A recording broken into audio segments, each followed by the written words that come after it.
Alright guys, today we're going to talk about the Sunwayman C12CC. Alright guys, right off the bat I'm going to say this is a very strong contender for flashlight of the year. Really, I think the two best flashlights I've seen this year are the Olight H1 Nova and the H1R Nova and this Sunwayman. I think this is right up there with that as far as how useful and how awesome this thing is. We're going to cut in some charts as far as runtime. I'm not going to go over all the numbers, you know, the runtimes and lumens and modes and all that, because you can read it, you know, I'll put it in the description. You can look all that stuff up. We got too much to talk about here. So this is a small flashlight that takes either an 18350 or a 16340 or a CR123.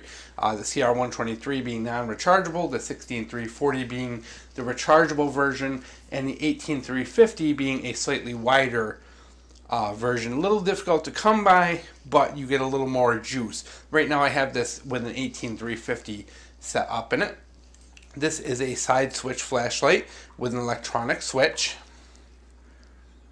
You have a orange peel reflector, stainless steel bezel, kind of stainless steel tail cap with threading in there for a standard camera mount. So if you want to use this for photography, this is a great choice. It also has a spot for a lanyard, which does not affect the tail standing because it has cutouts. Jackpot, Sunwayman.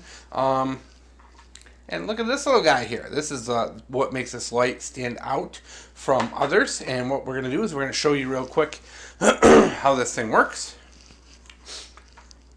Okay, your button is going to turn this on.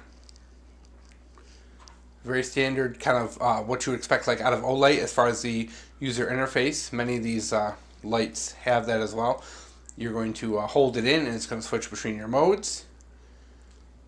And you can see a little PWM there on the camera, pulse width modulation, so it does have that, and we'll kind of show you. Oh, it's not showing up on camera in that mode, but it is there. It's very slight, but it's there. That may affect you if you are the person that is sensitive to that. There is a little bit. I don't know the frequency and all that. Alright, so let's keep going. When you turn it off, a long click brings you to your side light. And then holding it again goes from that high, low, or I'm sorry, to medium and low, so that you have the side light. Yeah, pretty cool. So not only is this a regular flashlight, this is also a 90-degree work light. You can set this down all the different ways, and this thing will light it up. So it's essentially a 90-degree light, and you know how much I love them. Of course, turning it off, back on, brings you back to your normal flashlight. I think double click is for strobe. Yep. That simple, that easy. Has anodized threads, so you can back it out a little bit and lock the light out via the tail cap. Alright, so that's pretty cool, huh? Other interesting part, in which we'll hopefully be able to see on camera, we're going to turn everything off. Ooh, is the tints. Alright, this here is a very warm white tint. It's got that yellowish color to it, very much like an incandescent light bulb. This is cool white. Oh, you can see that PWM now. That flickering in the screen is what is PWM. That's pulse width modulation. It's a flickering to dim the light, basically. It should show up on camera pretty well at this point because I'm seeing it in the viewfinder. This is cool white. So if you are a person who likes different tints for different things, this is a really good light for you. The cool white, you know, picks up a little bit better by the eyes. I think it's very good for if you just want bulk lumens, you know, just a lot of lumens, a lot of light. But the warmer is really good for reading. Those people who are used to incandescent lights often can find that trying to read with a flashlight can be a little bit uncomfortable. They, you You know, that it just distorts the colors. It's not what we're used to. We're used to incandescent. And that's one of the cool things about this light is that you have both options. So say you are in your tent reading a book, you can utilize this light for reading. You know, it's also, because it does have a cover, it's a very diffuse light. You can see there's no hot spot to it. So this is a very good light for reading.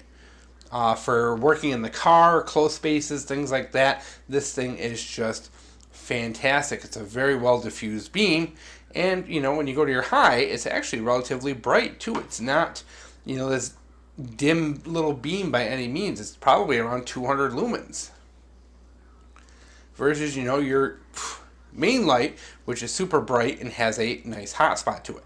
That can make reading a little difficult. It can wash it out, you know. Same thing if you're in a car, it can just be a little too bright and overpowering. So you have access to both of these immediately. Now, the only other thing I'm going to do, and it's a modification and I have it on the way, is I ordered a couple magnetic rings that I'm going to try and stick in here. I don't know how it's going to work out. I probably will have to do a little fitting when they show up, but I want to get a magnetic ring in there so that this can be a work light. I really think this would just be great to be able to use as a work light as well, being it does have that capability to be a 90-degree light, and it also has that capability to be used as a regular light. So pretty cool there. We're going to pop this thing open real quick.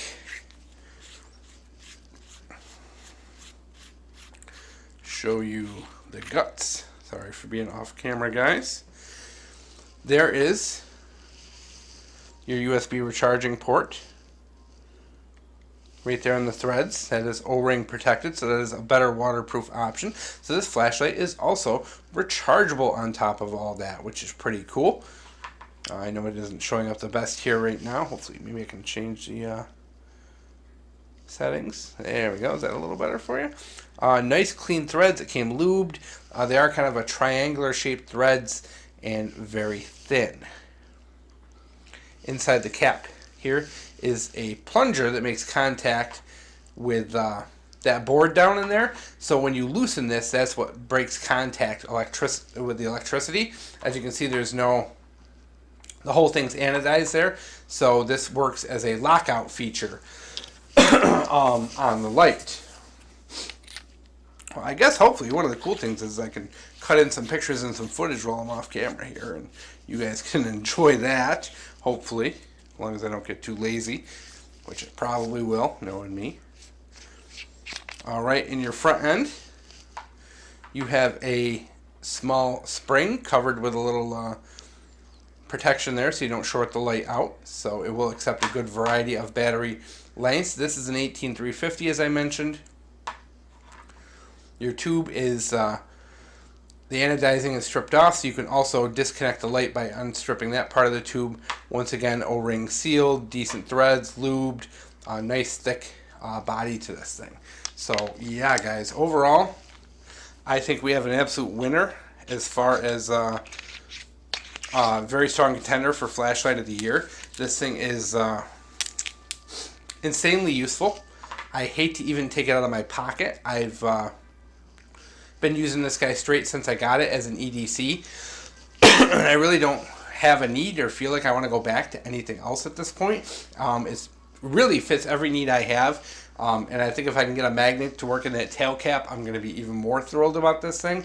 At first, I was a little disappointed by the lack of a pocket clip, but you know, I really just kind of like free floating this thing in my pocket. It leaves a little more space on the my pocket for a better knife or whatever. So I'm okay with just floating this in the pocket. And plus, fall's coming, so you know, coat pockets are a great place for flashlights. I think it looks nice. It carries well at EDCs. It's very useful. It's on the expensive side, guys. This is a $50 light, but I think you're really getting what you pay for when you look and see the charts I've posted as far as runtime, brightness, and all that. What you have here is a real winner. This is on the same price as the Olight H1R, and it offers a lot of good features. Is it as good as the Olight H1R? You know, it's neck and neck, but the two tints, I think, having the warm white and the cool white is really, really attractive to me because I really like that warm white for reading. So this thing is just one heck of a flashlight, guys.